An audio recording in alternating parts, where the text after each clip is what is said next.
सध्या मी विजयगड या बंगल्यामध्ये आहे। उपमुख्यमंत्री, राज्याचे उपमुख्यमंत्री यांचं हे शासकीय निवासस्थान आहे आणि हा बंगला जो आहे हा दिवंगत उपमुख्यमंत्री अजित पवार यांच्याकरिता बनवला गेला होता। कारण जेव्हा ते महायुतीच्या सोबत गेले होते त्यानंतर राज्याला 2 उपमुख्यमंत्री पहिल्यांदा जे आहे मिळाले होते आणि त्यांच्याकरता हा बंगला जो आहे अजित पवारांकरता खास करून बनवून घेतला होता आणि त्यांनी हा बंगला जो आहे आपल्या पद्धतीने तयार केला। म्हणजे ही जी झाडं दिसतात आहे, आपल्याला माहितीच आहे की अजित पवार यांना झाडांचं खूप जास्त, झाडांशी त्यांचं झाडं त्यांना आवडायची, त्यामुळे ही झाडं इथे त्यांच्याच यांनी लावल्या गेली आहेत, त्यांच्याच पद्धतीने त्यांच्या सांगण्यानुसार ही झाडं लावल्या गेली आहेत।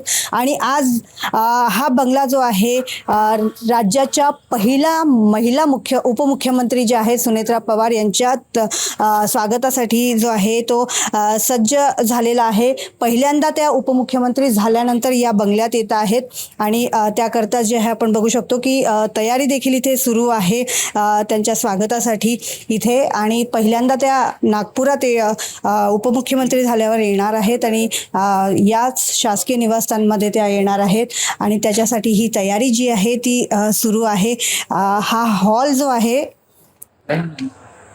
हा हॉल जो आहे हा इथे आपण बघू शकतो की या हॉलमध्ये आपल्याला अजित पवार यांचा फोटो जो आहे तो पाहायला मिळतो आहे। तो फोटो इथे लावण्यात आलेला आहे अजित पवारांचा आणि उपमुख्यमंत्र्यांची जी चेअर आहे, खुर्ची आहे, त्या खुर्चीच्या बाजूलाच हा उपमुख्यमंत्री, दिवंगत उपमुख्यमंत्री जे आहेत माजी उपमुख्यमंत्री अजित पवार यांचा फोटो इथे लावण्यात आलेला आहे। इथे जे आहे कार्यकर्त्यांसोबत उपमुख्यमंत्री सुनेत्रा पवार जे आहेत त्या संवाद साधणार आहे आणि ज्याप्रमाणे अजित पवारांनी इथले जे केअरटेकर आहेत त्यांना ज्या काही सूचना दिल्या होत्या त्या सूचनेनुसार हे जे कार्यालय आहे ते करण्यात आलेलं आहे।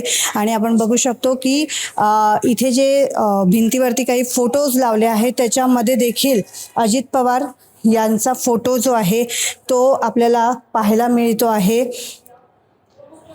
आणि उपमुख्यमंत्री झाल्यानंतर सुनेत्रा पवार पहिल्यांदा नागपूरमध्ये येत आहे। छत्रपती शिवाजी महाराज कबड्डी स्पर्धेचं आयोजन जे आहे ते करण्यात आलेलं आहे आणि त्याच्या उद्घाटनाकरता सुनेत्रा पवार आज नागपूरमध्ये येणार आहेत। तर विजयगड ह्या उपमुख्यमंत्री सुनेत्रा पवार यांच्या शासकीय निवासस्थानावर आपण जी व्यवस्था पाहिली, ही व्यवस्था जी आहे त्यांच्या तयारी करता करण्यात आली होती आणि ज्याप्रमाणे अजित पवार 2025 मध्ये डिसेंबरच्या अधिवेशन काळामध्ये इथे आले होते, काय अल्प कालावधी करता ते इथे राहिले होते आणि त्यांनी त्यावेळेस ज्या सूचना दिल्या होत्या त्या सर्व सूचनांचं पालन जे आहे ते इथे करण्यात आलेलं आहे। आपल्याला माहिती आहे अजित पवार हे पर्यावरण प्रेमी होते आणि ती सर्व त्यांनी ज्या सूचना दिल्या होत्या त्यानुसार इथे सगळी झाडं लावण्यात आली आहे, त्यांची जोपासना देखील, संगोपन जे आहे त्या झाडांचं ते करण्यात आलेलं आहे।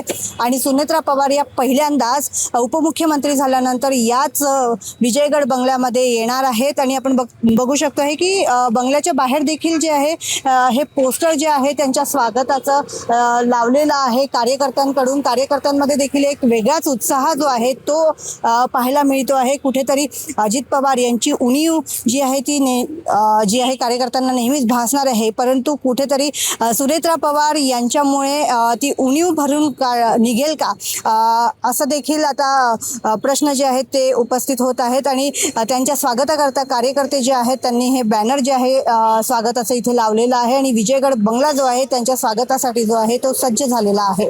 क्षितिजा देशमुख, lokmat.com, नागपूर।